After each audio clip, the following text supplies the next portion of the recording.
All right, time now is 1:55. So a couple of things actually. Not a couple of things. I don't know what I'm saying. First of all, my tongue is hurting even more. My words are gonna slur even harder. Um, okay, so I went to photo one class and Aiden the hidden Hong Konger didn't show up, unfortunately. Even though last Monday he said see you on Wednesday. Well, I didn't see him on Wednesday. Rip. I was about 5 minutes late, but it wasn't detrimental. There was a girl on my bus on the way to the main campus. She's also in my class, so at least I'm not late alone. Today, we spent a lot of time taking photos of textures, wood, concrete, glass, whatever. Today's topic is texture. So we took a bunch of those photos.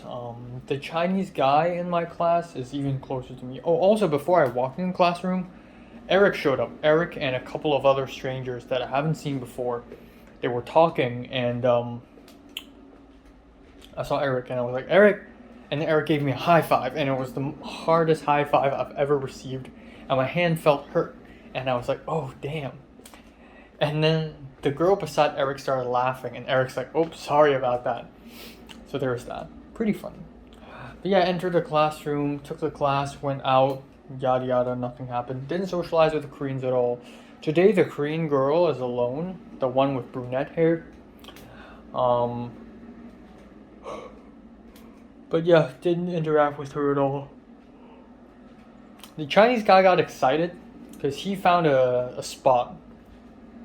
If you shoot from a low angle and you shoot the wall of the parking structure, it creates very interesting texture. He got excited and he told the other short Korean girl, and that short Korean girl told the brunette Korean girl, which is pretty funny.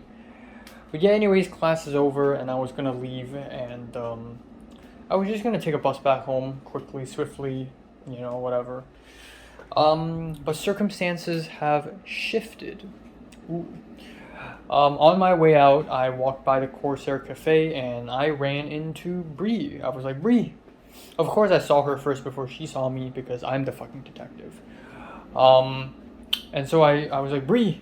And then Bree was like, hey. And I asked, how's the shoot going? How's the campaign shoot going? And she's like, come here, I'll tell you. So at the cafe, while waiting in line and after she got her coffee and everything, I was just talking to her about the campaign shoot. And the brunette Korean girl was also there. Funny. But yeah, so I got some pretty interesting info. So apparently Bree has decided to make a schedule herself, and she doesn't need my or Benny's help. Benny spoke to her last night. I didn't even know that. I didn't even know Benny spoke to Bree last night. So Benny spoke to Bree last night and didn't tell me that. What the fuck? And Bree explained that she's still working on the schedule because there have been so many sudden changes, changing of location, changing of circumstances, whatever. So she's gonna work on the schedule alone. It's okay. I asked her if she planned a lunch break or not. She said yes. We don't need crafty. That's great because I am totally prepared to go out today afternoon, go to Ralph's and spend money out of my pocket. And then I asked Bree if she's reached out to Drew or Red about the situation, for the equipment and for the set building, and she hasn't. She will reach out to Drew. And then Zach is the one, Zach or Birkin are the people who are responsible for reaching out to Red. But yeah, that's that. And then I told Bree that I didn't know who to talk to sometimes. Like, should I talk to Zach? Should I talk to Birkin? Both of them are lead producers, right? And then Bree told me, reach out to Zach. Oh, Zach has the upper hand. That's very interesting. Also, I asked Bree about the second batch of photo shoots, and she said it's probably going to be next week, and I'm going to help her make a Google form. She asked me if I want to help her out to make the Google form, and I said sure. Also, interesting thing is today, an hour later, actually half an hour later, at CMD, Bree and a bunch of other people will arrive there to start building the set and prepare for tomorrow's campaign shoot. So she said, do you want to come and help out? And I'm like, sure, of course I want to come. And also today's a Wednesday, which means that it's Cuchillo 32, which means that I may run into Leslie and Ken, so it would be great if I could run into them as well. But yeah, Chels.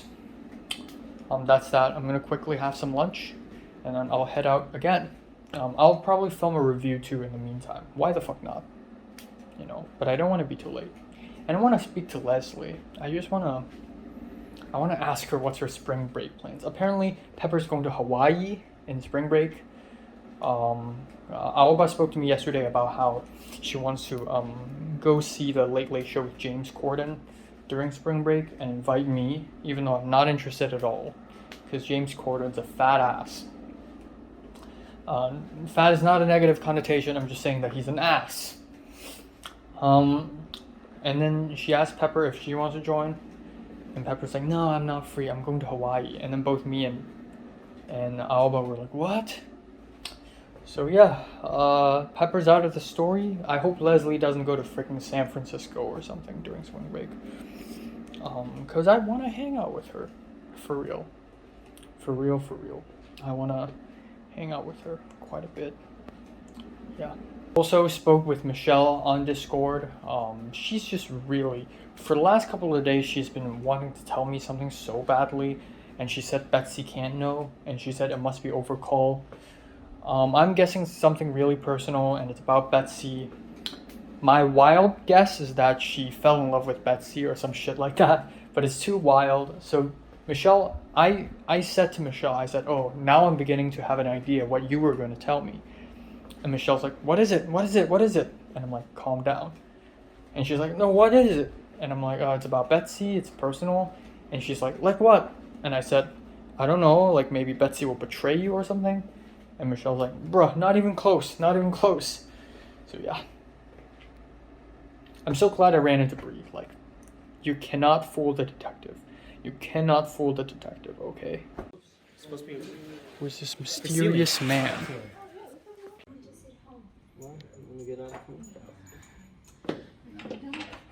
Referred to as gang stalkers following me around. I was constantly being harassed and she frustrated. Okay, here we go. Time now is 8:20. Yes.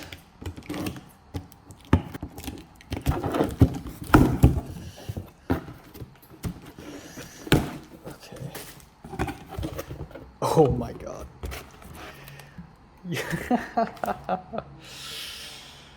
Okay, that's funny. What the heck is this?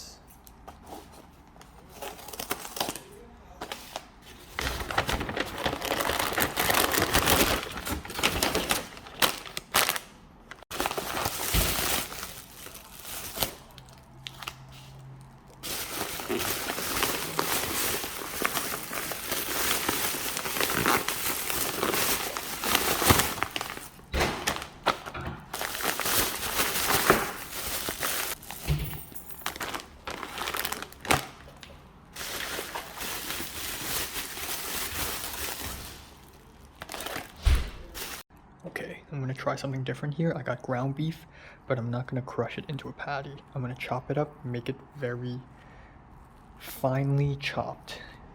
Make it very, choppy. Make it choppy. Okay, now I'm gonna do this. Be careful.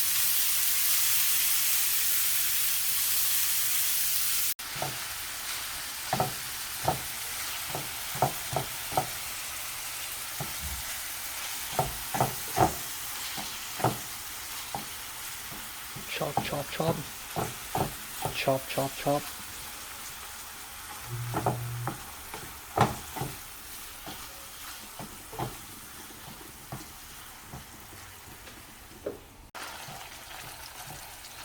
Good, nice and cooked. Make sure it's cooked thoroughly. I don't want salmonella.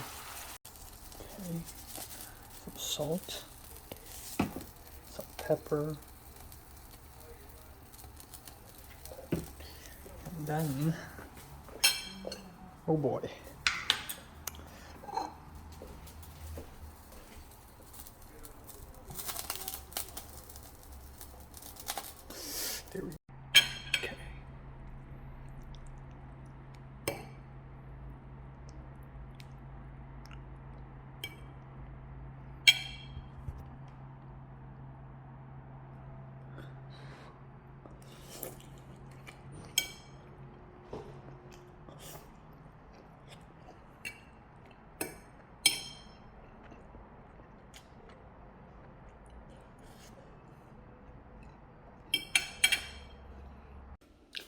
All right, time now is 11:05. Let's talk about today. Oh my God! Today is another insanely eventful day. A lot to talk about, a lot to chew on.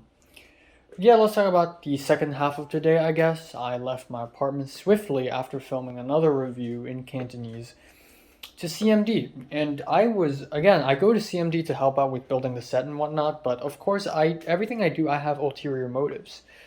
Um, So I want to go to CMD because today is Wednesday's Film 32, and I thought I may run into Leslie. That would be really nice if I could see her again.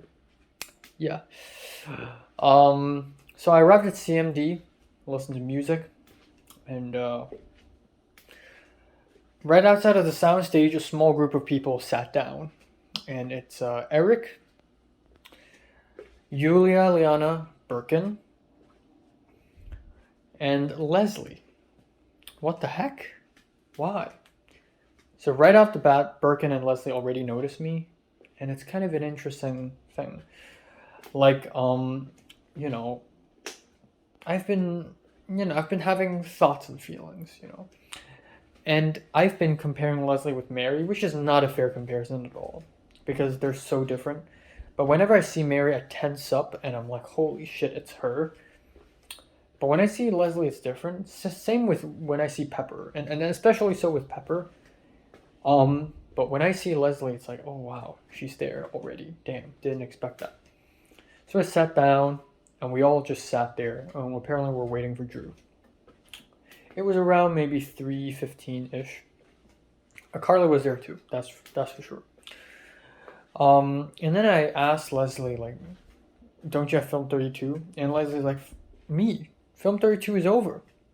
And I asked her what did she do, and I wanted to ask Leslie that in private, but since we're all sitting in a circle, Leslie basically told everyone. So today, essentially, she left early. The class ended early because Cuchillo is essentially telling people to pick all the roles for all 6 of the short films, all 6 of the scenes. So that's the whole class today. Today's class is just picking. All 6 of the scenes. So that's that.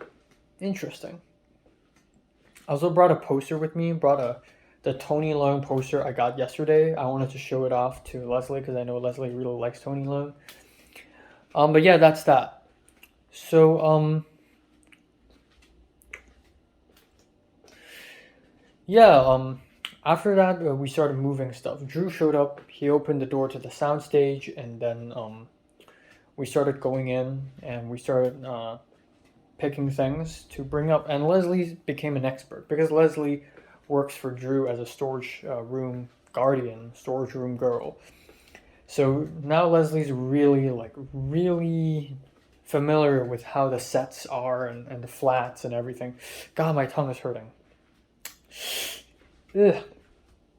But yeah, Leslie knows a lot, and so she numbered every single flat. She named every single flat: 1A, 1B, 1C, 2A, 2B, 2C, 2D, whatnot. So we had to bring specific flats so that we can build them together because they're numbered according to their color and the way their holes are aligned, so that they could actually connect through the holes using screw, using a screw and a nut.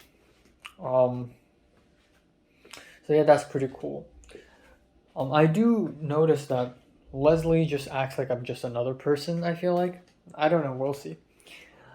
But yeah, we moved the flats upstairs, and it was very hectic because me moving flats around the soundstage is already really heavy. The fact that we have to move them outside of the classroom, up the stairs, and then to the second floor to an art room is pretty crazy. So it's a 2-man's job. So I moved a couple of flats. Honestly, I felt stronger than before. Like back in Film 32, me lifting 1 flat all by myself is tough, but now me doing it is fine. Like at a small distance. But when we have to move upstairs, I have to work with a couple other people. Yulia's there. I asked Yulia why is she the project administrator. She said she doesn't know either. She checked Yamdo one day and boom, she's a project administrator, which is ridiculous. So another really amazing thing about what I'm doing is that back in the day, back in secondary school, if I have confusion about people, I can't ask them directly because that's insane. So I have to sneak around and find out. This is a new acne? God damn it, are you serious? I have to sneak around and find out, but now I can just straight up ask them. So that's really nice. Yeah, we moved all the flats, not all, but we moved 6 flats up there. We moved 3 jacks, and a bunch of stuff like sandbags. They were stuck in the elevator for a while. And then we went up there, and then at some point I wanted to go back down to say bye to Leslie, and I wanted to show off my poster to her. I went back down.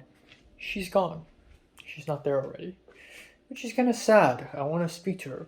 I want to say something to her. But I guess not. But that's another really cool thing. I like girls who like disappear out of nowhere and then reappears out of somewhere. Like that's a good trait of hers. That's a pretty good trait. I like that.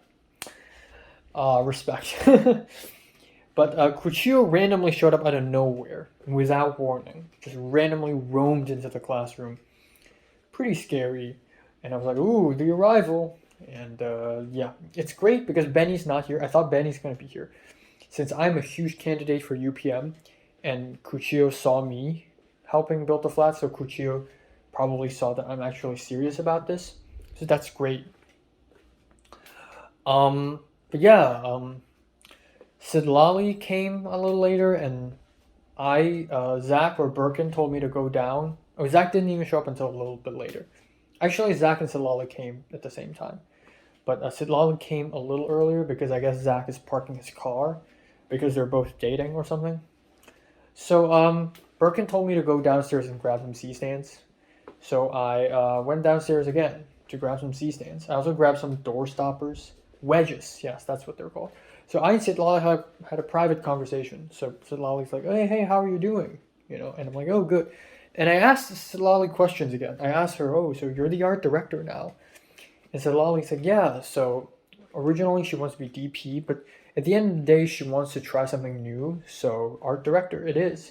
And I'm like, wow, that's bold, because this is a very serious short film, and you're trying something new for Film Theory 3? And she's like, yeah, I'm not completely a stranger to art directing, but yeah.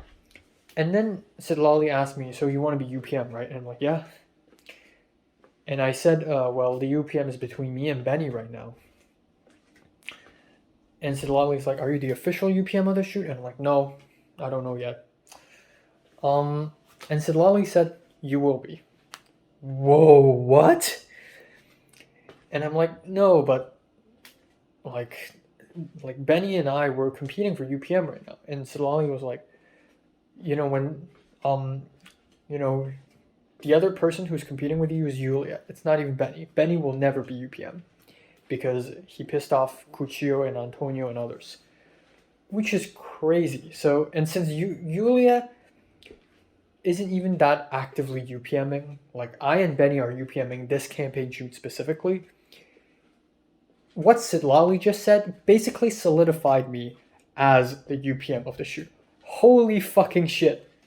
It's so crazy because last week, like last Thursday or something, or last Thursday, I think it was last Thursday, I was already like, oh my god, I actually stand a chance of losing this job. Like I may actually lose this job, which is insane.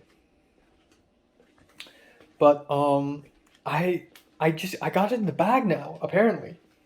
And I feel a little bad because Benny's actually not bad as UPM at all. He's good at scheduling, and it would be great help if he is also a UPM.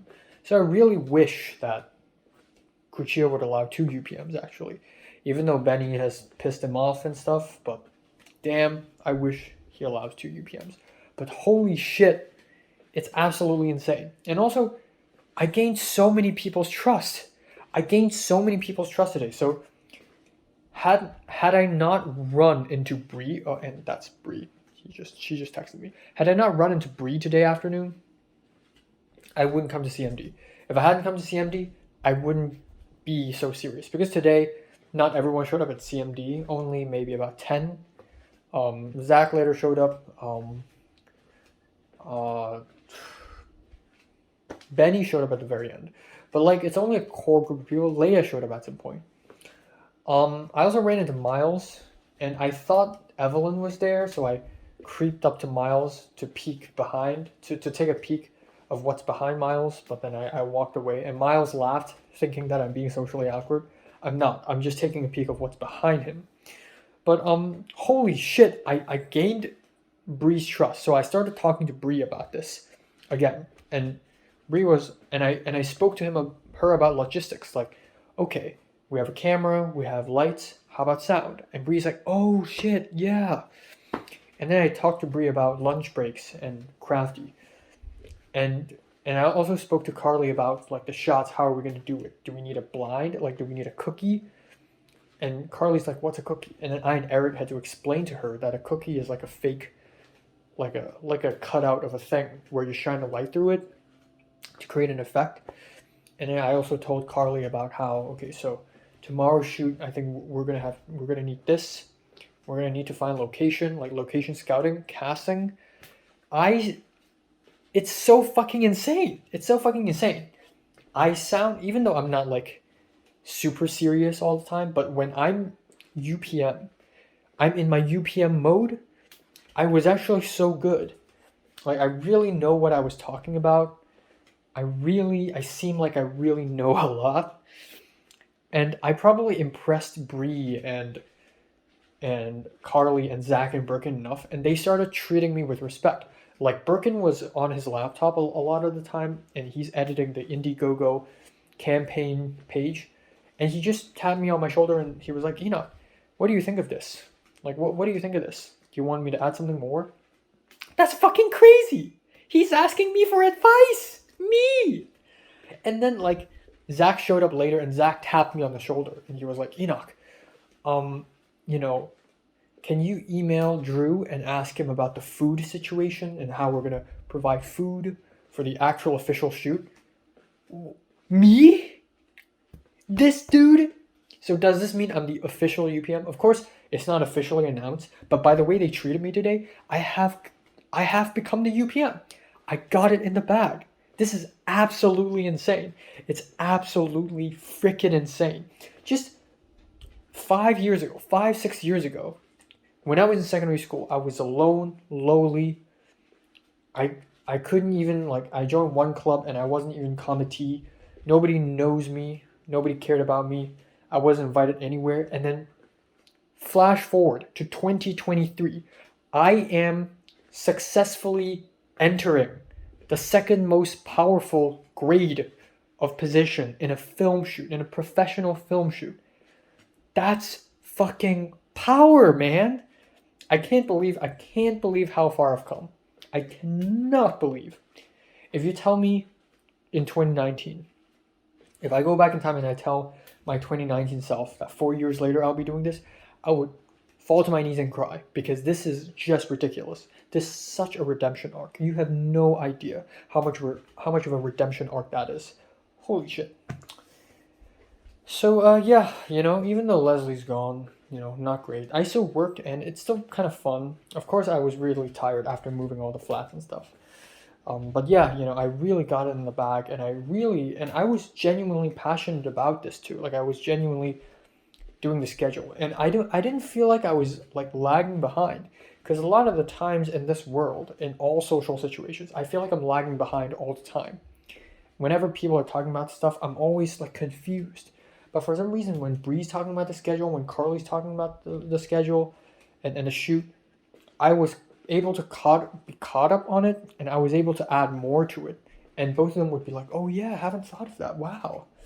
Like Carly wanted to do a invisible cut, and I didn't know what sort of invisible cut. And then she said she wants to do a pan, and I'm like, a whip pan, like whiplash. And Carly's like, oh yeah. And Drew was there too. Drew visited us for a little while. So Drew also got to see like, oh, this guy knows filmmaking. Damn, Enoch, god damn. So I did so well. Today, and I solidified it. As the UPM, I got it in the bag. I got it in the fucking bag. Obviously, I would still love for Benny to help and collaborate with me, because honestly, the food situation, I would rather not deal with it. I would rather have Benny make the phone calls and everything. I can't. I'm more of a logistics person. Oh boy, Betsy's texting. So much is happening. Jesus Christ. Okay. Anyways, Leia showed up, and Leia started talking shit about other people behind their backs. Leia I can tell how anxious she is because she really wants to be first AD. She is dying to be first AD. And because Julia and Leia are also competing for first AD, there's sort of a tension, especially on Leia's side. Julia just doesn't mind at all. And Leia, she kept asking, like, oh, so yeah, we definitely need an AD. Like, do you know when are we going to know if we're going to have an AD? And then she mentioned, oh yeah, last semester for WoW, I was second AD, and I did a pretty good job, I think, because the person before me sucked ass. Sucked really hard. And that person she's referring to is Michelle. So now Leia's talking shit about Michelle behind her back. And then she said, oh, and the scripty, she's so bad. Referring to Evelyn. Fuck, I'm so glad most people don't know that I'm friends with Michelle and Evelyn. They don't know. They have no clue. But Leia started talking shit about how Michelle sucks, about how Alba sucks as a producer, how Evelyn's not doing her job, like during blocking Evelyn's snacking in the cafeteria. Leia said bodega, but I'm sure she meant cafeteria. And then Leia said, oh, you know, I saw Evelyn sleeping on set, doing this. And I was thinking, that's not sleeping. That's Evelyn having a mental breakdown. Because I've seen her on set. She's super stressed. I know that, and I can tell. Leia had the guts to say that she and Harrison did a better job. Harrison, that fucker.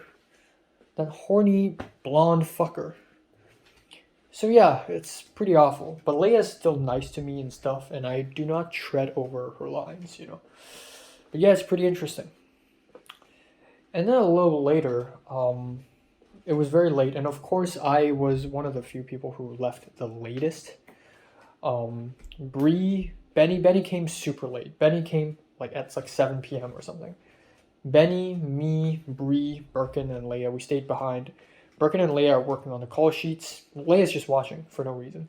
Me, Bree, and Benny are coming up with the schedule and everything, going through everything, all logistics. At that moment, I thought I and Bree are the two people doing the most work right now. But everyone's probably also thinking that. But yeah, we just really talked. And then we got tired and we started gossiping. I think it was Leia who started this, of course. Leia was like, oh, is Zach and Sidlali dating? And Bree was like, yeah, I think so, yeah. Birkin was like, yeah, I think so, yeah. Obviously. And Leia was like, that's weird. Like, wasn't Sidlali fucking Tyler last semester? I don't think so. It doesn't seem like it. But yeah, it's pretty weird. So now we have 3 dating couples. Because Jaden and Trinity are dating. Zach and Sidlali are dating. And Orson and Anna. And then Benny even jokingly said, like, damn, we need to up the game. Like, now we need to date too. Like, now we need to find someone in this class to date.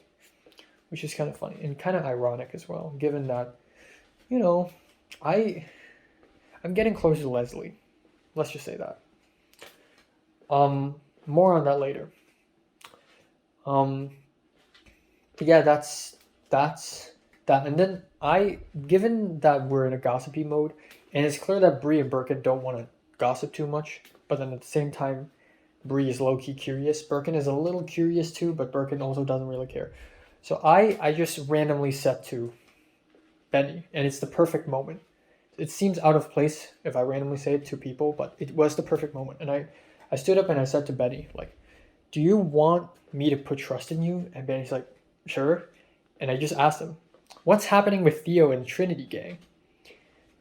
And I was thinking that Benny would tell me about, you know, Theo's plan to like do whatever. And Theo told me, oh, there's something going on.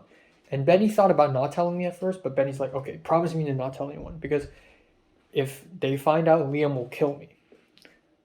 So apparently, Theo may or may not have sexually harassed Ava. What? That's huge. And apparently that happened a while ago, like last semester.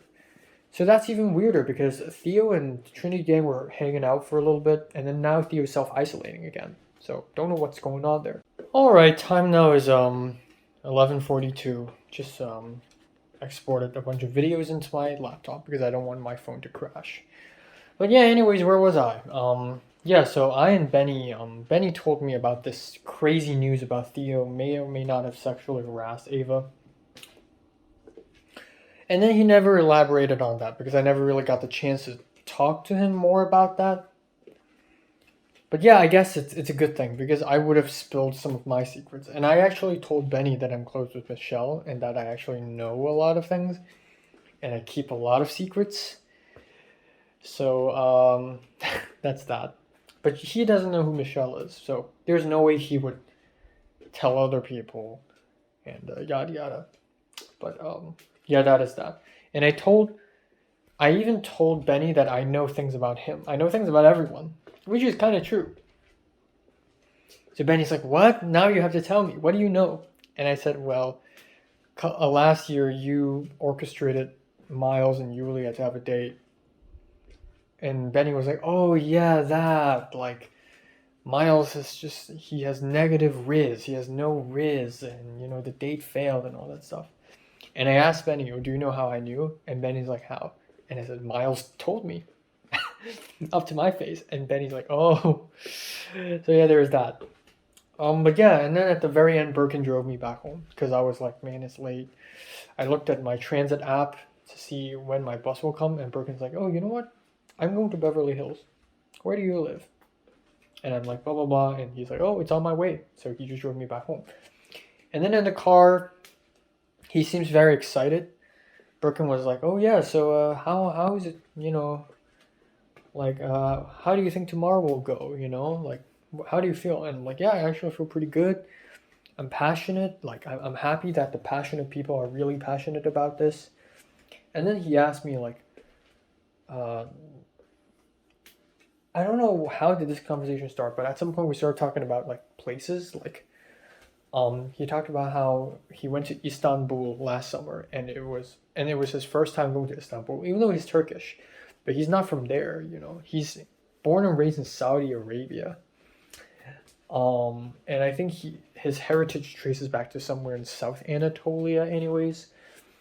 But he said he went to Istanbul, and he said the place changed. The city is the most beautiful place he's ever seen, and it changed the way he saw the world. And he like while driving, he even showed me photos. And by the way, we didn't use Google Map or anything. Like I knew how to go back home by memory, basically. Oh, turn right on this avenue. Turn, you know, go straight ahead. But yeah, and then he said, "Oh man, everything's great. Like mausoleums, I don't really care for, but the ocean is great. The boats and the streets, they're so good." And then I said, "Yeah, LA is so boring in comparison." And he's like, "Yeah, that's true." But he likes how organized LA is. And then he asked, "So how's China?" And I said, "Well, it's Hong Kong. It's a little different." And I said, "Hong Kong is great as well. You know, it's constantly changing. So that's that." So at the end, he drove me to the street where I lived in, where I'm in right now. And he's like, "Oh, Pepper also lived on the same street." And I'm like, "Yeah." And before I left, he said to me, and this is crazy. He asked me, "Are you and Pepper dating?" And this is not the first time someone has asked me that. At some point, Javier said that. Like Javier was like, "Oh, you and Pepper are like dating, right?" You know, like last semester during the Film Club Film Festival. When I wrote gigantic paragraphs to Pepper, Javier was like, "Wow, are you two arguing or something?"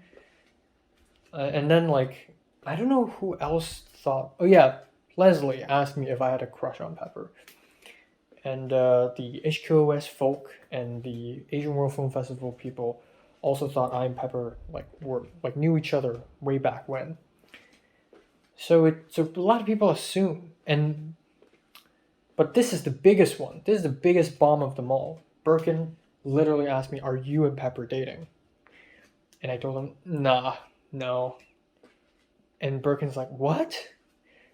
Because a while ago, he and Liana talked, and they said they observed that I and Pepper are close, and both Birkin and Liana thought we're dating. Which is such a huge fucking honor. Holy shit. Like, again, just, I know I've never dated a single girl before, which is sad and embarrassing and tragic and whatever. But the fact that someone out there thinks that I have the capability of having a girlfriend, that is already a humongous achievement in and of itself. That is huge. That's absolutely insane. That's absolutely insane. And I'm actually quite proud of that.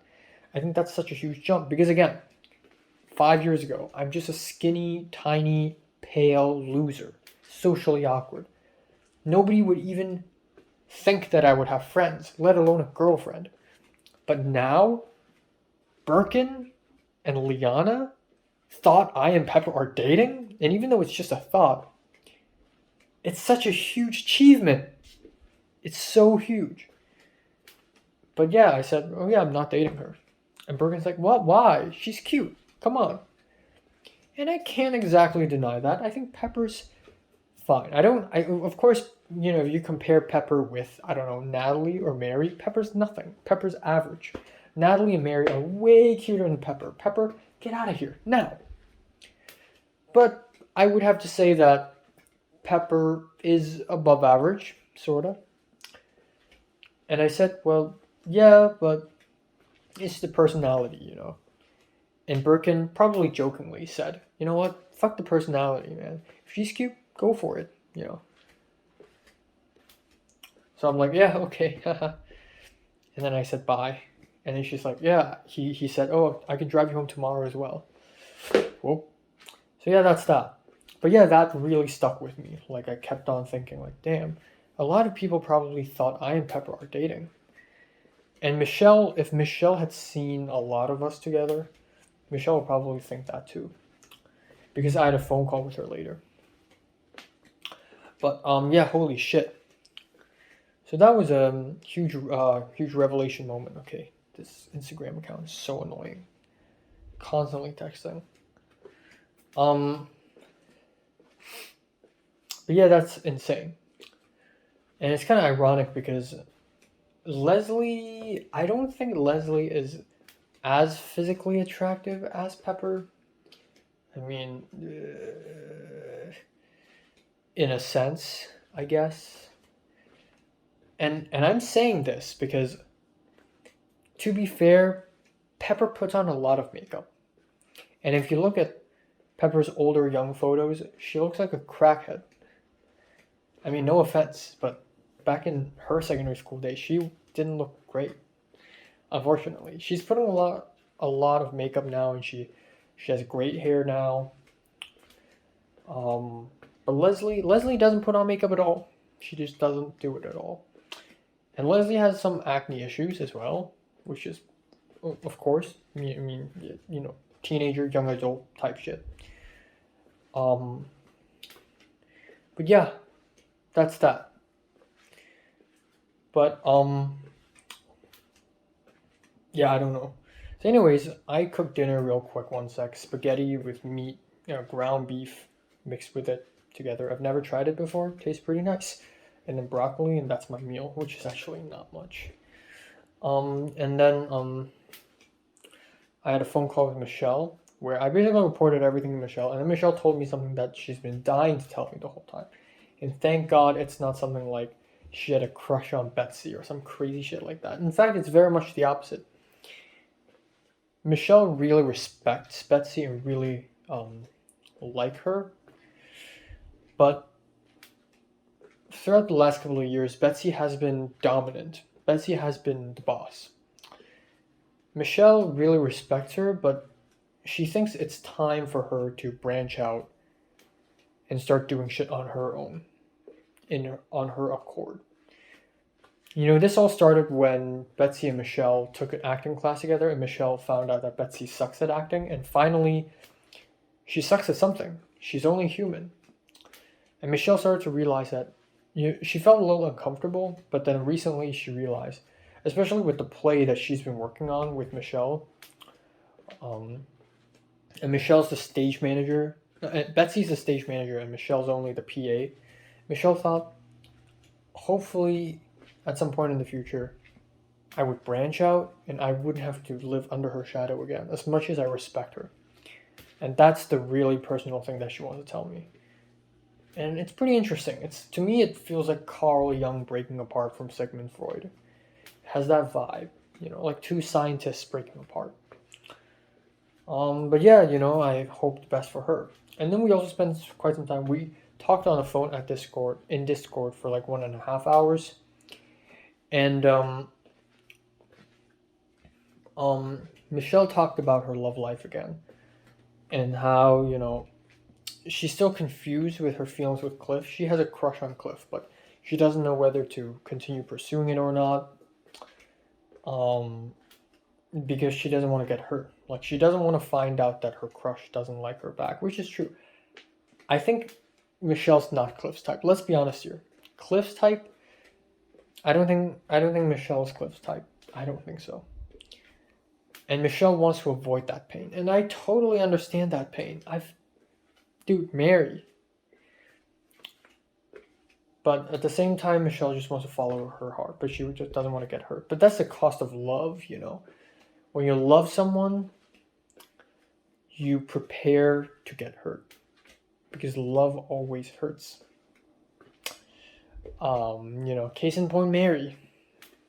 So I told Michelle, and I was really personal with Michelle, and I don't sound personal either. Like, when I told her, I feel like I'm doing a lecture on the history and the lifetime of Enoch Lai. But I just told her, like, oh, my first crush, I didn't even know that I had a crush on her until a year later.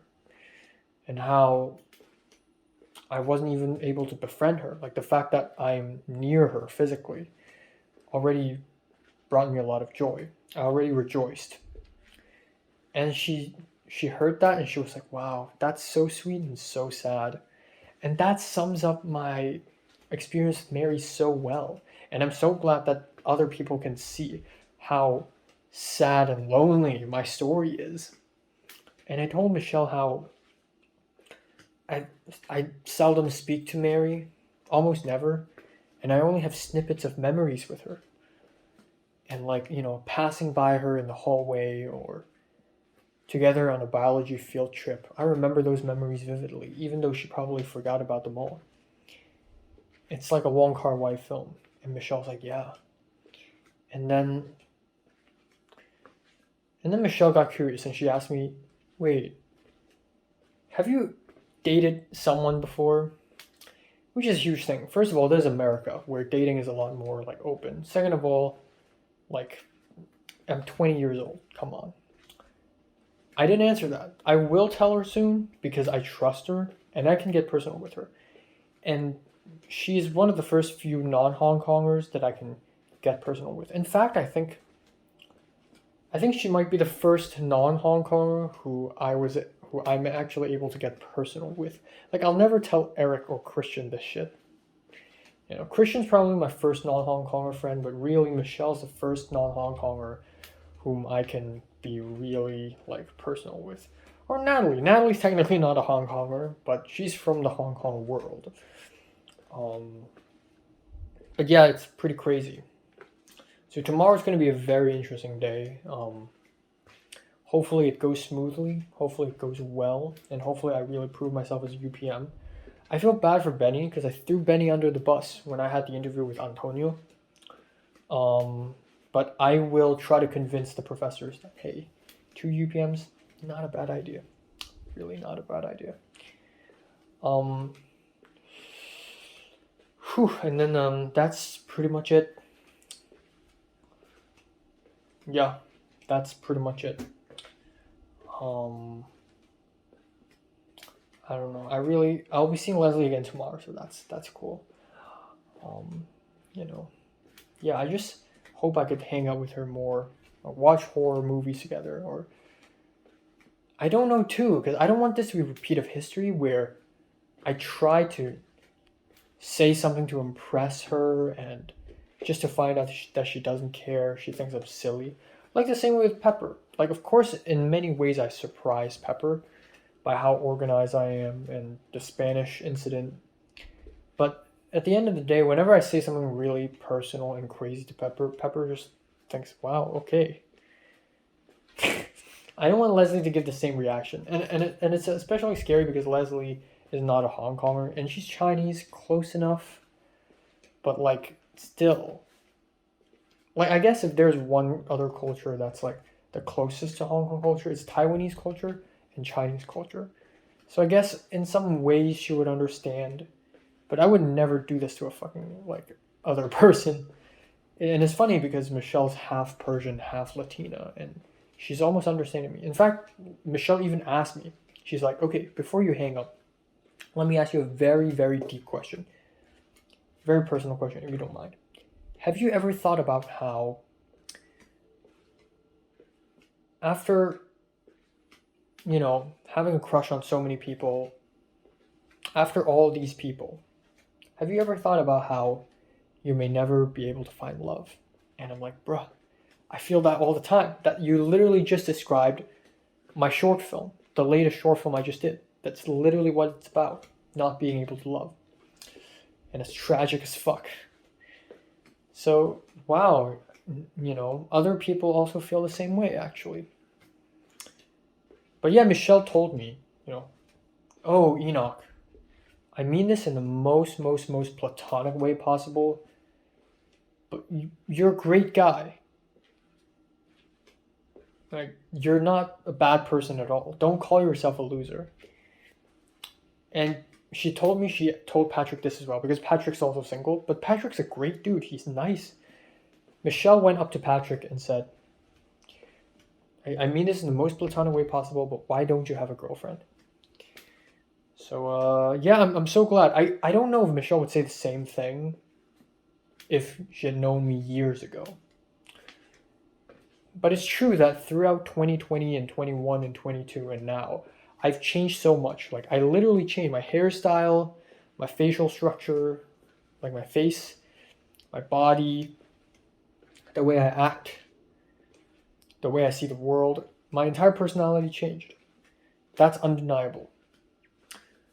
So I stand a way higher chance now. And the fact that I and Pepper almost dated, I know I and Pepper were never, like, we never dated, but I feel like what we experienced last semester is so close to me getting a girlfriend. It's so close. I might as well consider it as a 0.5. You know how sometimes, you know, back in secondary school, a boy and a girl would be super close, and then like they would hang out a lot, and we would all be saying things like, "Oh, they must be dating," and then like turns out they're not, and then nothing happens between them again. That's me and Pepper, literally.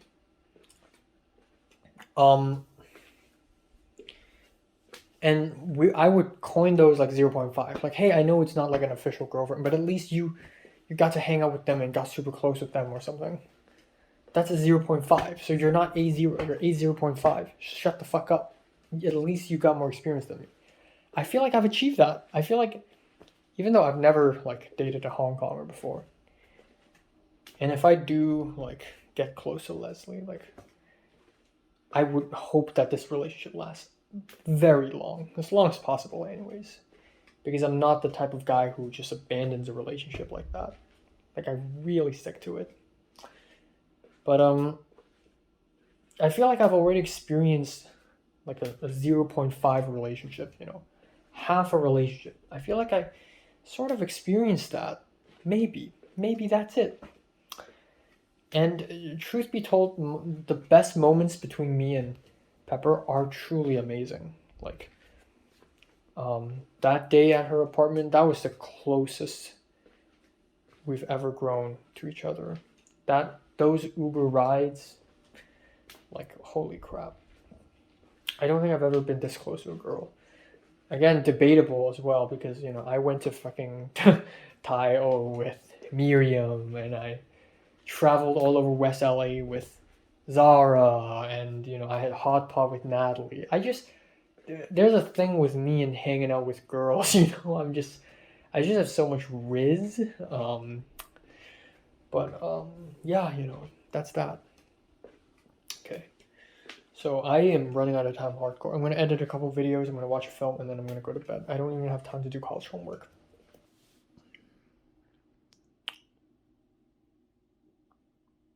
Alright. God damn it. Time now is 7:09 a.m. in the morning on, goddamn, why is my hair so ugly? 7:09 a.m. in the morning on March 30th.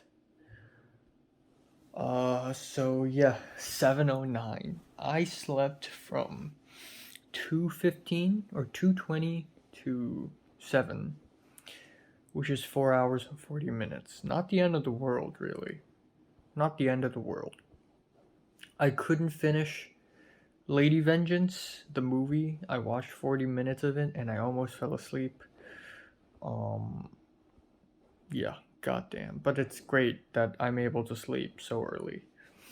I'm looking forward to sleeping even earlier tonight.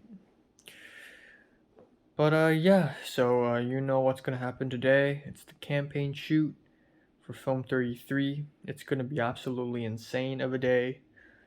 It's gonna be very interesting. Everyone's gonna show up.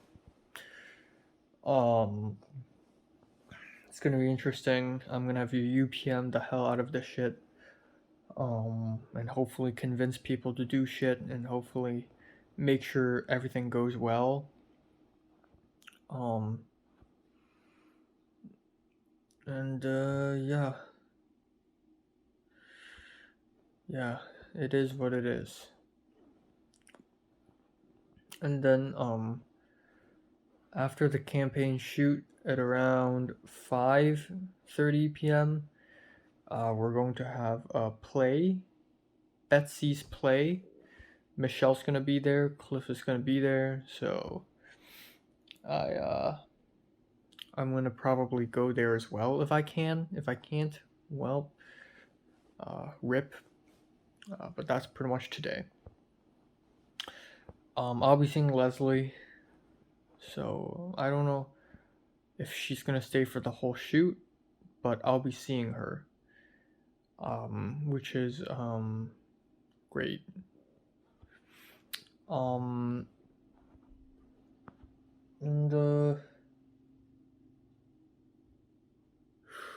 I think that's pretty much it for today.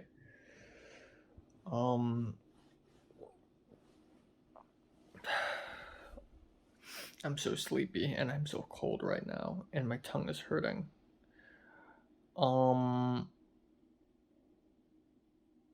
It's kind of funny that today I'm doing this campaign shoot. It's such a huge day, and then I have to help John L shoot his short film in the next 3 days. And I'm not gonna have a lot of time to sleep as well, so that's that. Or even review anything for that matter. So, yeah, this is gonna be interesting. Bro, is Benny downstairs? Yeah. We're lining up the shot right now, so that's where we all make it medium. And I'd also like an extra order of fries. Yeah, can we do 2 more orders? Wait a minute.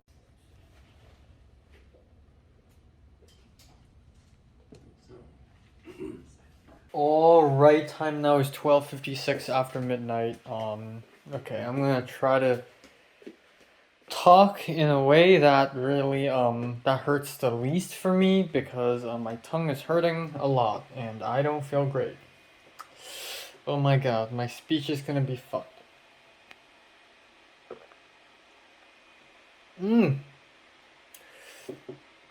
So yeah, let's talk about today. Holy shit, another absolutely insane day. Extremely tired, woke up at 7 a.m, arrived at CMD at 8, and lo and behold, surprisingly, I'd say 95% of the class basically arrived before me, but I wasn't late or anything, I was right on time.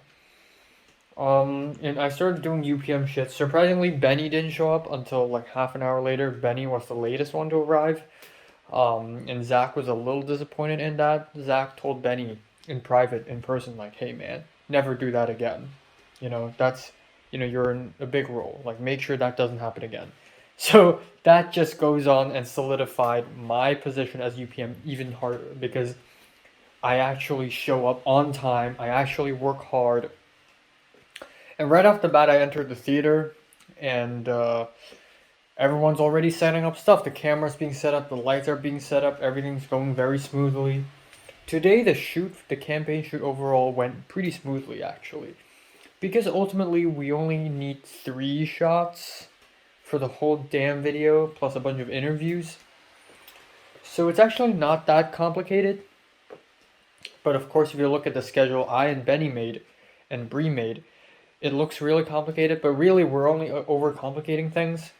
It's actually a lot simpler than that. So we actually, God, my tongue. We actually finished early today, which is pretty great. So yeah, we went to, I was at the theater and I made sure everyone's there. Zach already started treating me like an official UPM, which is crazy. Again, I'm not officially UPM yet, but I'm pretty much already chosen as UPM. Zach told me to speak to literally everyone in the class, get their names, and get their 3 ideal positions.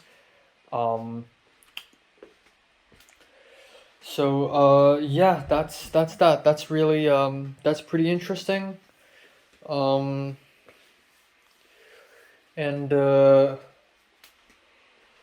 God, I'm so tired. God damn it. Okay.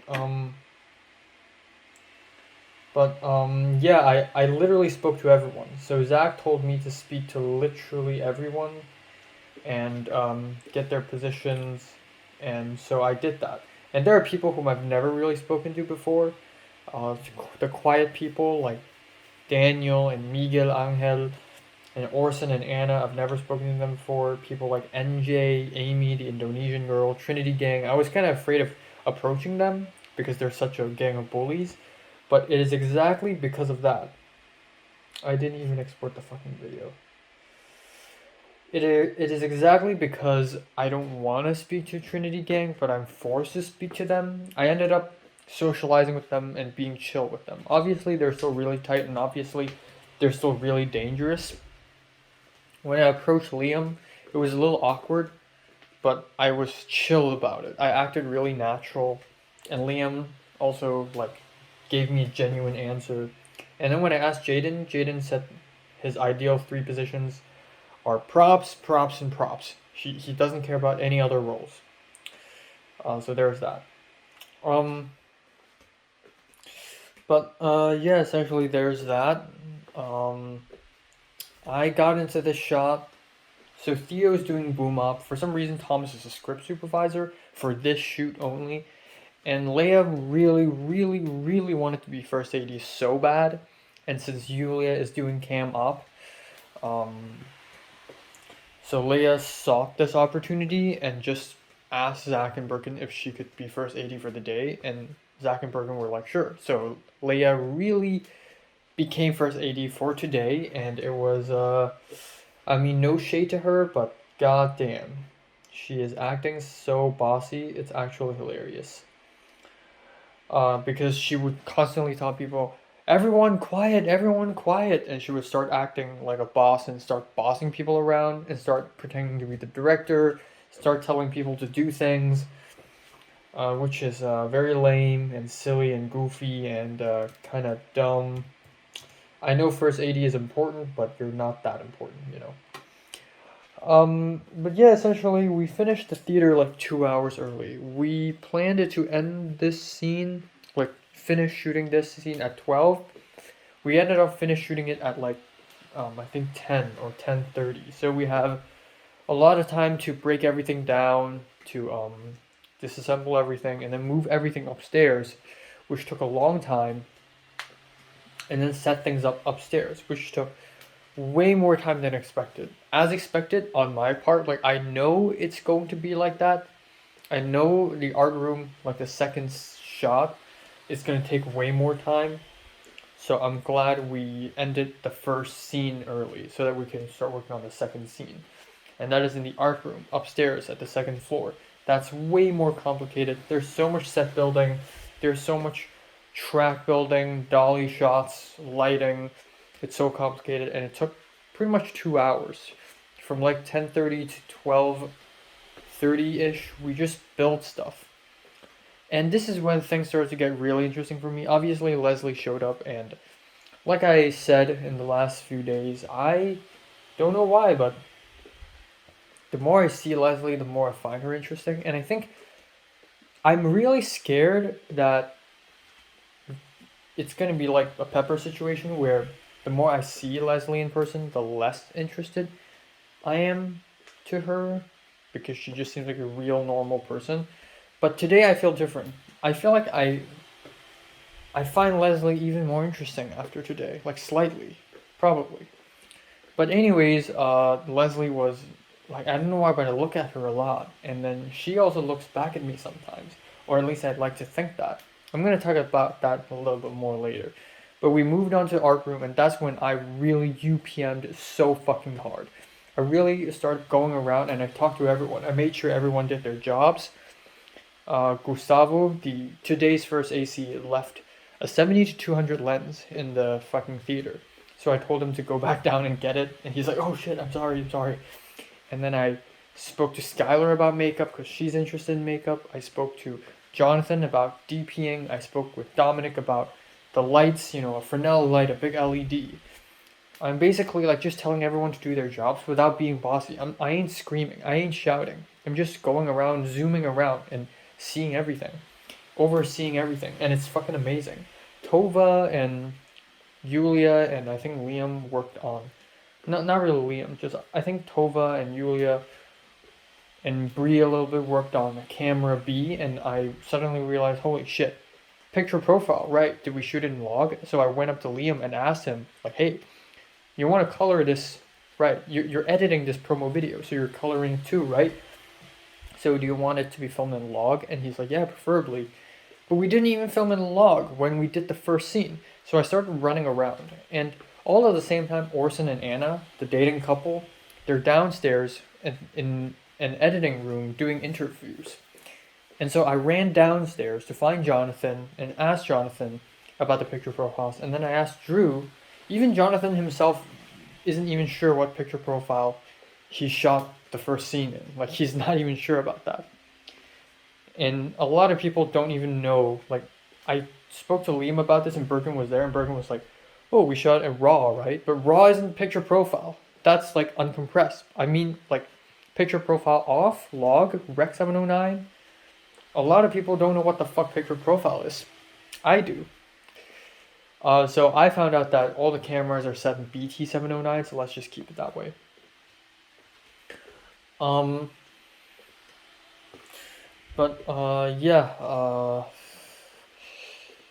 ran up and down many times. I went down to speak to Drew. Someone handed me a dead battery, and I just gave it to Drew. I just socialized with literally everyone. And I did such a great job of socializing. It's actually crazy. I saw some things too. I witnessed some things. So at some point, the Trinity gang and Theo were outside of the room. We're outside of the art room, and again, it's weird. After learning about how Theo may or may not have sexually harassed Ava, this seems really weird. That they're really close still. And then I overheard their conversation a little bit. I think it was Theo who said something about raw materials, and it sort of has some sort of sexual connotation maybe. Ava heard it, got mad, and immediately grabbed her backpack and rushed off and ran off. And Trinity, Jaden, and Liam looked at her and was like, oh shit. And Theo immediately ran after her. It looks like a scene out of 13 Reasons Why. It's so ridiculous. And the funny thing is, they're not even trying to hide it. Like, they're not even trying to hide there's an issue between Theo and Ava and Trinity gang. They're not even hiding it. And they were just talking about it in front of me and Eric. They didn't talk about everything, but they're not hiding it either. I guess they just don't realize how much drama I can absorb and how much knowledge I can absorb. But yeah, it's so fucking obvious. Something's up between Theo and Ava. And then Trinity ran after them. So Theo, Trinity, and Ava ran downstairs and sat beside the bench and had a very serious talk. And that was around the time I had a dead battery in my hands, and I sneaked my way down there to speak to Drew and stuff. And then, lo and behold, Betsy and Michelle shows up. And I was gonna walk up to Betsy and Michelle, and then I was like, oh shit, Theo's right behind me, and Theo must not know I am friends with Michelle, because that will break everything. People must not know. I walk such a dangerous line, because I'm friends with Michelle, and I tell Michelle everything. I walk such a dangerous line, so people cannot know, especially people like Theo and Leia. Leia hates Michelle, and Michelle hates Leia. If Leia finds out I and Michelle are friends, it will be detrimental for me. So yeah, so I was gonna walk up to Michelle and say hi or whatever, and then I was like, ooh, shit, and then I just immediately walked away. It was such a Mission Impossible moment. And then, at some point I was downstairs again. I was with Tova, and then I saw Alcy, the screenwriter of the script, walk through the doors. Literally one of the most important personnel. And I was like freaking out because nobody knows when he is actually going to arrive. Like, we know he's going to arrive at around 12, but we that's like an estimate. And we're also off schedule because we're earlier. So now everything's changed. So the moment I saw him walking through the door, I immediately grabbed my phone and I started walking back. I did a 180-degree turn, and I was like, Alcy is here. And Tova was like, oh shit. And then we started walking backwards and we hid outside the auditorium, like the doorway. And then I immediately took out my phone and texted Leia. I just texted the first person I saw, and I was like, Alcy is here, Alcy is here. And then I texted Benny and whatever. And Birkin was immediately notified, and Birkin and Zach, literally both of them just came down simultaneously. It's crazy. But yeah, that's fucking power. That's UPM. I saw so much shit going down. I saw a temporary actress for Milagros, the main character, arriving as well, who's African. Milagros is supposed to be Mexican. But yeah, the set building took a very long time. As expected, Cuchillo is taking full control of the situation. He is very manipulative and controlling, and he's the director now, and Carly is very powerless. 90% of the time, it's Cuchillo directing. Carly's just standing at the side, very helpless. But whenever Carly speaks, it's like a pep talk, and he tells everyone it's going to be great, blah, blah, blah. Sidlali, I feel so bad for her. Sidlali's the first cam operator, cam op for camera A, and Cuchillo just abused the fuck out of her. Like, no, pan left, tilt the camera up, Sidlali.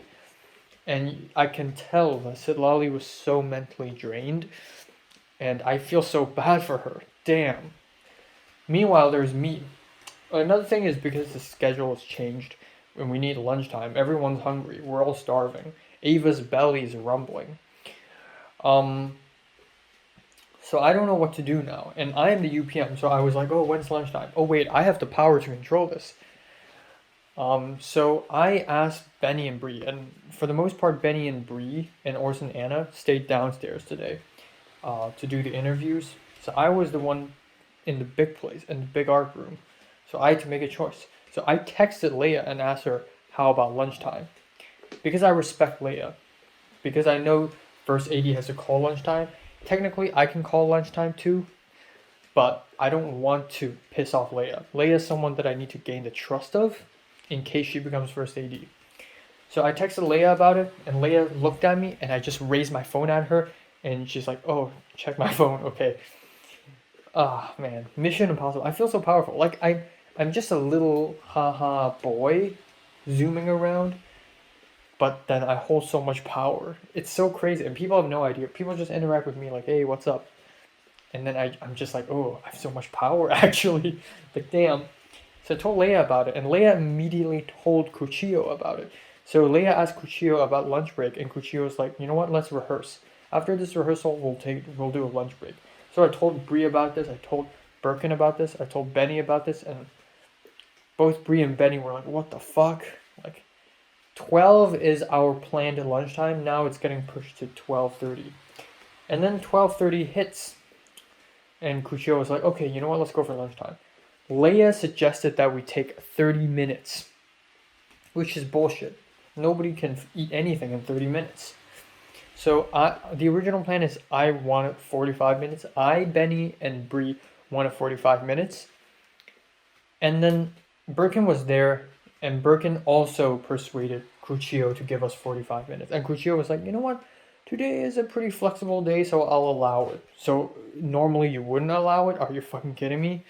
So thank God Birkin persuaded Kuchio to allow us 45 minutes. So we had a 45-minute break. I don't know why, but I'm really seeing Leslie, and Leslie told me she didn't even sleep at all because she was working on her DM post 30 homework, and you know how she's friggin' God, I'm so sleepy. How she didn't sleep at all and she didn't eat anything at all and she's dying inside, blah blah blah. So I feel bad for her and I wanted to help her out. So I asked her if she wanted to go for lunch, and she said, oh, she must stay in CMD to speak to the editing professor. So I went downstairs. Thomas just disappeared. And I was gonna grab food, and I wanted to follow Jonathan because he always knows where to get good food. But at the end, I followed Benny. Benny was like, "Oh, I'm gonna drive to McDonald's. Do you want to join?" And I'm like, I mean, I was so ready to buy the freaking like ready-made meals in the CMD cafeteria, even though they don't look great. But Benny's like, "No, I can give you a ride to McDonald's." And then Benny also asked Tova, and Tova's like, "Yeah, I think I can join." And then Red was like, "Oh, can you buy fries for me?" And then someone else was like, "Can you buy ice cream for me?" So yeah, me, Tova, and Benny, we sat in Benny's gigantic truck. And it has 3 seats only in one row. So Benny's driving, and then me in the middle, and then Tova to my right. And Benny's insanely tall truck and his fast ass driving. We rushed to McDonald's. I got a quarter pounder meal. I wasn't interested in eating McDonald's at all, but at that point I was so hungry, I don't care. So we ordered the McDonald's. I zelled him. We went back to campus. We had about 12 minutes to finish the meal, which was fast enough. I was gonna go into the cafeteria to eat the meal. Kuchio and Alcy are there. So I turned away and I went outside and I went to eat lunch with Nick, Gustavo, Alex, and Thomas. And I was able to finish the meal on time pretty much. So yeah, again, it just feels weird. I'm in this small, I feel small and powerless, but then I hold so much power at the same time.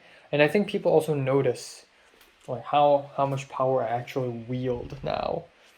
So that's pretty amazing. It's pretty fucking amazing how far I've climbed. Oh, I dropped my phone by accident, but it was fine. It's like a polystyrene floor, like a very soft floor. It's not marble or concrete or anything like that, thank God. But yeah, we continue to shoot. So I DM'd Leslie. I was like, "Yo, I'm in McDonald's. Do you want me to get you anything?" Leslie didn't answer until a while later. Apparently Birkin got her a chicken sandwich. Good for her. So we went back to the room to continue filming. So from 1:30 p.m. or from 1:15 p.m. till 3 something p.m. we just kept shooting that one shot, and it took so long. And Benny and Bree are downstairs, and Benny kept texting me and asking me to send more people downstairs to interview. Anyone would do. And I kept asking people. I asked Eric if he wants to go down, and Eric's like, eh. I asked Nicholas to go down. I asked freaking everyone to go down. I just tried to ask. I asked Daniel to go down. I asked Yulia and Liana to go down. And Liana apparently became the second AD for today. And because the second AD has to answer for first AD, so Liana's like, you know what, let me ask Leia. And then Leia was like, okay, you know what, I'm going to ask Kuchio. And then there's this whole situation, what the fuck? So Leia's holding Liana off. So, yeah, there's that. But yeah, at the end, the shoot went smoothly. I and Red ended up being in the shot. I told Carly I want to be in the shot, and Carly's like, oh yeah, sure. So I and Red, we ended up being in the opening shot, and we did some stuff, and we're like in the center of the frame, so that's pretty great. And I got to, like, I was really tired at that point, so I started goofing around, making weird noises and stuff. At some point, I tried to jump scare Theo, which was really weird. I sneaked up behind him, and partially it's because I wanted to test to see if Theo's cool with me or not. So I tried to jump scare the dude, and of course I didn't like scare him actually. I waited for him to turn around, and he's like, oh, Enoch. And I said, oh, I'm just trying to jump scare you. And he said, oh, you can never scare me because I'm always scared. And I got the reference, and I said, he's like reverse Hulk. And Theo was like, yeah, and he fist bumped me, which is such a weird and surreal conversation. But yeah, there's that. And oh yeah, Liam told me how Cuchillo like threatened him after the table read, and told Liam, like, don't interview for the big 3 roles. Like, do not interview. Which is crazy. I know Liam's annoying in the table read, but he's not that bad. And Cuchillo can't do that shit, right? So yeah, it's pretty crazy, kind of scary.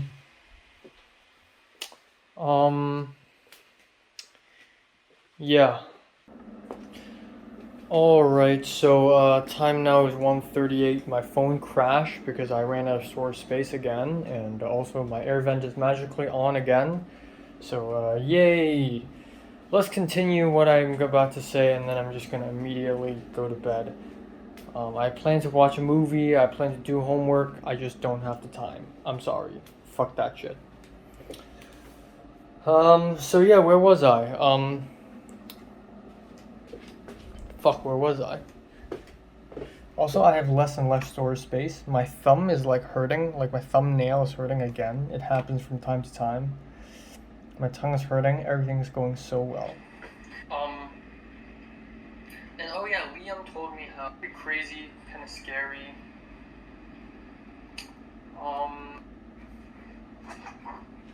Okay, so kind of crazy, kind of scary. Chung chung. Fuck me in the pussy. Okay, I'm really agitated right now, I swear to God. So, yeah, the smooth went smoothly. The shoot went smoothly. We moved everything downstairs for the 3rd shot, and the final shot we need, aside from the interviews, the final shot we need for the campaign shoot. And it's basically, you know, Carly talking in the space inside the building, outside of the soundstage, the main walkway. So we don't need everyone there. So I just fucking left. I'm like, screw it. So me and Benny, we walked away. And around that time, that is when Betsy and Michelle showed up. I think I've mentioned this already, but Betsy and Michelle were already there. And then Michelle and Eric were talking, and I wanted to speak to Michelle. When Michelle saw me, she was like, oh my god, Enoch, tell me, what the fuck is happening? What is happening? And I can't let Theo or Leia or anyone else know that I and Michelle are friends. So I pretended to not know her, and I was like, psst, psst, psst. And then I crashed through the doors of CMD and ran outside and ran into the cafeteria, and that's where I saw Betsy. And so Michelle followed me and went outside, and then we talked about, you know, what's going on. And then for a few moments I would peek into the window of CMD ominously, like a creep, like a weirdo. And when I peek inside, Michelle would be beside me, which is like bad idea. And then I think Leslie or maybe like someone, I think Leia even looked at our general direction at some point, and I immediately went back like, fuck it, no. So yeah, that's that. And also Birkin and Benny were also outside, so they probably overheard that I and Michelle are friends, but they probably don't care. The 2 people that I need to be aware of is really Leia and Theo. And of course Trinity Gang, but they're easier to handle, you know. Yeah, there's that, and Eric also tagged along with me, and Eric was so confused, because I spoke to Michelle in codes, like we have code names for everyone. For instance, Theo's name is the Embarrassment of Rome, like Michelle calls him the embarrassment of Rome, so I just called him the embarrassment. And then we call Leslie the crazy baby or the baby. So when I was peeking at the window, I was like, "Oh, the baby's looking at us," and then I immediately ran back. It's pretty crazy, and Eric would be so confused. Oh,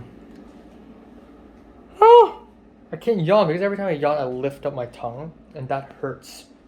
Because that kangaroo is under my tongue on this side. So yeah, essentially there's that. And then a little bit later, I went back into the CMD building, and that's where I ran into Patrick, and I said hi, and he's like, "What's up? What's going on?" And I explained, and then I asked him about Alba. Michelle already asked him, and Patrick doesn't know, so I asked Patrick myself, and Patrick said, "Oh, that's weird. Alba's fine. Like, I saw Alba like a month ago, like late February, early March," and I'm like, "What, really?" Yeah, so that's pretty weird. And then a little bit later, I spoke with Cliff, and Cliff said, so Josh, the other producer in WoW, will be seeing Alba tonight, and he texted Alba like yesterday. So Alba's actually totally fine. So one of the most chilling, darkest cases is closed. Alba's fine. She's alive. Just like the short film. Thank God. But yeah, Eric was so confused. Like, Alba's disappeared? Like, what's happening? Anyways, back to CMD. The shot is finished. Everyone's packing up. And I bring my UPM game on again.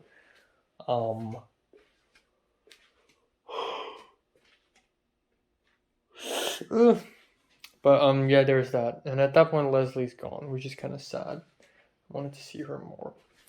So yeah, after everyone went back up, we all just put everything back. Drew told me to tell everyone to make sure everything stays there because Betsy is using the soundstage for her play, which is called Race Relay.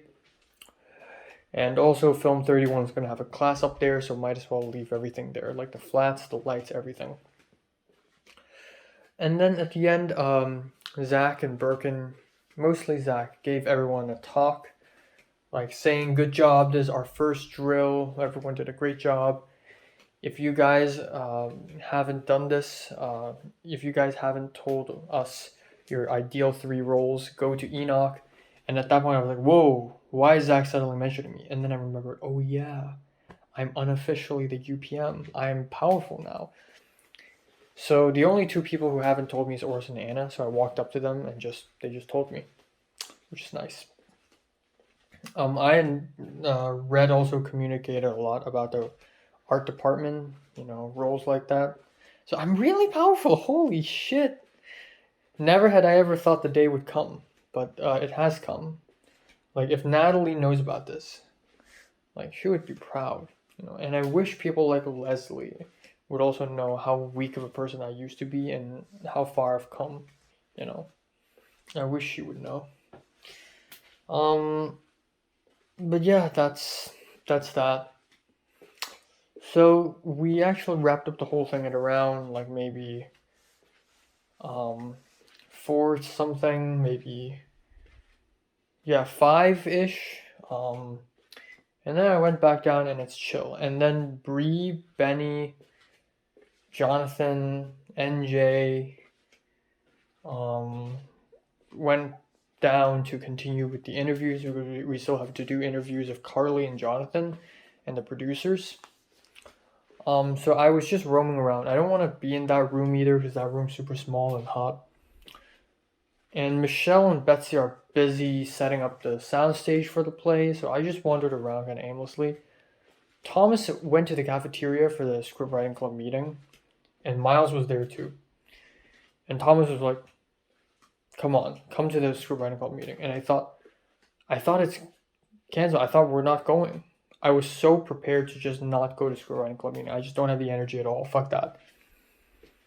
Like, at some point, I was literally dying. I was, like, out of breath. Not out of breath, but I was like, oh, yeah. And Liana heard me, and Liana's like, are you okay, Enoch? At some point in the cafeteria, I was, like, walking in circles. And Eric and Betsy were so concerned for me. Like, Enoch, like, "Are you good? Like, did Kuchio say something to you?" And I'm like, "Oh, I'm fine. I just act natural. Like when I'm tired, I just start acting like this." But in America, it's like, "Whoa, whoa, whoa, you're insane or something." Um, like if you show slight bit of sadness in America, it's a huge deal. But anyways, that's that. Um, yeah, but we yeah, Thomas is so fucking pissed. Thomas was like, do you know what VP means? And if you look at Thomas' face, it's not even like an awkward smile or something. Like, he legit looks angry. He's like, do you know what VP means? And I'm like, yeah, I need to help the president. And he's like, what else? And I'm like, what? And he said, you need to show up to every meeting. And I said, well, actually, I don't. And then he said, no, but you do. And then he said, well, last Thursday, you should have been here. And I'm like, last Thursday, the meeting was canceled. And he's like, no, but I told you to not cancel it. And I said, I didn't cancel it. And Thomas was like, it's your fault. You should hold it from being canceled. And I'm like, no, but by the time you told me, it's already canceled. And then at that point, I'm like, fuck it. I don't want to argue with Thomas. Thomas is a lost cause anyways. There's nothing to gain from this guy. So I just left. If I could make it more awkward, I would, because I really don't care. So there's that. So I was outside of the interview room, walking around for a while, and then Cliff showed up at around 5:15-ish. We talked a little bit. Elin showed up because she had to go to her Film 31. Crystal showed up a little bit. And then finally race relay. So again, Michelle has a huge crush on Cliff, so Cliff's here now, so Michelle got really excited. So I and Cliff went into the soundstage and for the play, race relay. And I thought Leslie would be there. She's not there, and I was a little bummed out. I'm so surprised that Michelle didn't really pick up that I have feelings for Leslie.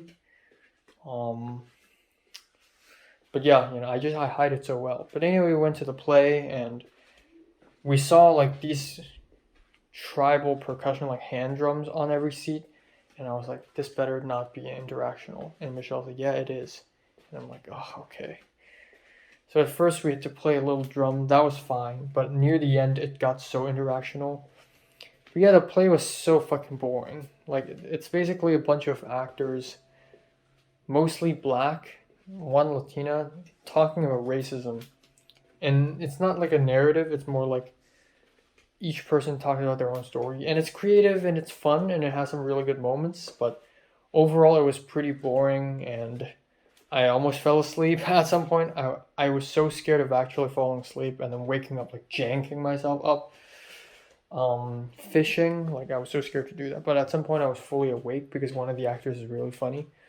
And then near the end, the play becomes so interactive. The play master started to invite the audience members to come out and speak out on their personal moments of racism. Have you experienced racism before? And 4 people talked or something, and it's so long. And at the end, we play a little game where we had to pull fabric from across the room, and the fabric is so tight, and the woman who's pulling on my end is so strong, and we had to walk closer to the center, and it's such a mess. And then on top of that, after that, we have 20 minutes of people lying on the ground on mats, listening to Tibetan bowls and chimes and tinging, ringing noises and cool Oriental Asian flutes or something. And I didn't lay down on the floor. And a small portion of people, mainly teens, younger people, didn't lay down on the floor and play along. I didn't. I was so tired and I don't want to do that shit. And it's just kind of lame because it's the Americanized version of Tibetan culture. It's just gentrified and I don't really give a shit about this. So after the play's over, I and Betsy and Michelle and Cliff talked more about drama in a small storage room beside the soundstage up for about half an hour. And I was so ready to go home, but then at the same time, I also want to talk about drama. So yeah, it's kind of my fault for not having any time to do anything now. But yeah, we just sat around and we talked about drama, and I can tell Michelle's really excited that Cliff's in front of her. Cliff didn't wear glasses, and Michelle's surprised. Michelle also patted Cliff on the shoulder and like poked fun at him and stuff. It's very clear that Michelle has feelings. And then yeah, we just talked about what happened today, stuff like that. And then afterwards we left. We saw Antonio, and he was so exhausted from teaching Film 31. He went to take the elevator, and as he was walking backwards, he ran into the wall behind him. And we're talking about sound healing, because at the very end of the play, there's a Tibetan bowl shit. And Betsy was like, oh yeah, it's really interesting. It's sound healing. And then after Antonio crashed into the wall, Antonio was like, oh, now I need healing. So that's really funny. And then at the end, Betsy drove me and Cliff home. So thank God I don't have to take the bus. And we talk a little more about drama, shit like that. Talked about how apparently Cuchillo's uncle died yesterday. And Cuchillo's face turned pale. And Betsy saw that yesterday, like outside the soundstage. And Cuchillo told Betsy that his uncle died. And Betsy gave Cuchillo a hug, which is kind of wild. Which is, yikes, I feel bad for the dude. But this is gonna, mess up the class even more. Another thing is, Theo and Ava has a really weird relationship.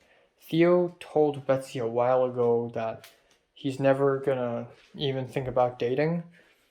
But then he also said that Ava is exactly his type. Blonde, hot, chick, blue eyes, pretty skin. So, yeah, that's that. So yeah, she dropped off Cliff, he dropped off me, that's it. There were so many times today I wanted to just tell Michelle that I have feelings for Leslie, but I just don't want to do that because I don't want anyone else to know. But anyways, after I went back home, I spoke with Michelle over Discord. Michelle's still confused on how she feels about Cliff, because every time she sees Cliff, she doesn't know if she should continue feeling this way towards Cliff. Oh my god, it's 2 a.m. Another thing is, she saw Tyler today. After I left the cafeteria and went back to CMD for the last shot, Tyler was outside, and Tyler curled up into a ball and started spilling drama to Michelle, which is really surprising. Tyler never struck me as a drama guy. But Michelle told me that he finds Tyler attractive now, which is ridiculous, right? Loving two people at the same time, and it's so random. Like, Michelle only started speaking to him like today. I mean, of course, Michelle's spoken to the guy a while ago, but it's a while ago, And also, apparently, like when Michelle had a crush on Harrison, she also had a crush on Robin at the same freaking time. But that would never happen to me. I have one crush and I stick to them for a long ass time. Just so focused. So ultimately, I told Michelle I dropped a bomb. This is the first time I've told someone this, and I'll probably only tell her. I won't even tell friggin' anyone else. I won't tell Cliff. I won't tell, like, who else can I tell anyways? So I told Michelle that, and I didn't want to say it directly, so I asked Michelle to guess, like, do you know why I care about Theo's plan so much? And Michelle doesn't know. Michelle's like, why? Because Theo's a dick? And I'm like, it's more personal than that. And she's like, did Theo do something to you? And then I asked Michelle, do you know why, like, when you mentioned how Leslie had a crush on Theo, do you know why I was so shocked and concerned by it? And Michelle was like, because you're concerned for Leslie? So she's getting close. And then I asked Michelle, do you remember the time I asked you to make a list of interesting things about Leslie. Why would I do that? And Michelle's like, oh, because you like her? And I'm like, yeah. And she didn't see coming because she thought about it for a moment, and I said, I somehow evaded the accusation. I somehow convinced her that I actually don't have a crush on Leslie at all. But I kind of do, I guess. I'm not even sure. But yeah, I finally told Michelle the truth that I may have some feelings for Leslie. Maybe, and it's only been 2 weeks, so it's really fresh. But Leslie's just very interesting, and the fact that me, Betsy, Michelle, and Cliff talked about her in the storage room, and Betsy and Michelle started talking about Leslie and how self-destructive she is, and how she's like drinking. Apparently, she passed out last night. This morning, I didn't even know that, out of tiredness. You know, she's drinking too much. She's destroying herself, and damn, like, we never talk about Pepper this way. Like, not saying that she's self-destructive, but like, Pepper never has a personality. Like, Pepper never has rumors around her. But Leslie's always like, there's always something to talk about when it comes to her. And I was speaking to Michelle, and the more I speak to Michelle about why I like Leslie, the more legit reasons I have. Like, first of all, her personality is really interesting. And the way she jumped over the fence in McDonald's, the way I vaped for the first time because of her. Low key because of Pepper, but you know, when I had my first vape, I indirectly kissed both her and Pepper. That's fucking insane. And that's so fucking stupid at the same time, right? And then the time when I went to Film 30, when I interviewed with Antonio for the producer role, and I ran into Leslie, and Leslie made the pitch for her Film 32 with me in mind. Like, that felt so nice. But then maybe it's just Leslie's personality. Maybe she's just a nice extroverted person, and I'm overthinking this. And then also the time I ran into her in the $1 Million Theater for Seven Samurai, like, oh boy. Like, if there's a God, that's a sign saying that, you know, this is it, you know. And then also on the Uber way home, after Drew is gone, and Leslie told me that she's cooking instant noodles for dinner, and I told her, oh, I cook. And Leslie told me, I'm gonna go to your apartment and I'll eat your cooking. And maybe it's just a joke, but like, there's no way Leslie will actually come to my apartment. Pepper has never been here. The only 2 people who has been to my apartment, 3 right now, 4. Potter, Zara, Ritalo, and his friend. But yeah, damn.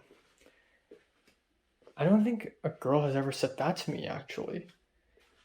And then, of course, in the $1 Million Theater, when Leslie randomly told me, do you want to go to the bathroom together? Like, again, you could take it in a sexual way. You could also take it in a very normal way. Like, walk to the bathroom together. Like, what's so crazy about it? But then there are these small moments. And then, however, today when I'm with Leslie, I don't feel like Leslie's specially, like, treating me differently. She does look at me quite a bit. And she also stares at the air. And I love that. I love girls who stares at the air. I think it's great. Like, the more I talk about Leslie now, the more I realize, like, damn, the girl's actually even more interesting. She wanted to take Psychology 14 because it's abnormal psychology, because she's crazy. She admits that she's crazy. And I don't know, after hearing about how Betsy and Michelle think she's self-destructive and how they worry for her, and the absolute fact that even though I'm not in the same class with Leslie, I have a lot of connections with her now because she's helping out with Film 33. Like, I feel a responsibility to watch over her. And like, I need to help her. So that she would help me in my emotionally fragile times. Like, and also, you could argue that Leslie's not as cute as Pepper, but then, hey, Pepper wears tons of makeup. Leslie's not wearing any makeup at all. If you look at Pepper's no makeup photos on Instagram, it doesn't look that great actually. And also, Leslie eats terrible and sleeps terribly. If she eats good, sleeps good, maybe she's gonna look way better. She's from Shandong, where some of the most beautiful women from China is from. Which is probably a joke, but like honestly, yeah, like I hope she doesn't like go to Hawaii or some shit like that in spring break. Like I want to watch a horror film with her, like or like eat dinner with her or something, like hang out with her. So yeah, and I'm so glad I told Michelle this. It's like a rock off my chest. And I realize how much similarity there is between me and Michelle. Like I'm literally the second Michelle. Like, because there's this idea that maybe Leslie still has feelings for Theo, and so there's this love triangle now. And then, of course, Michelle and her love triangle with Harrison and Alba.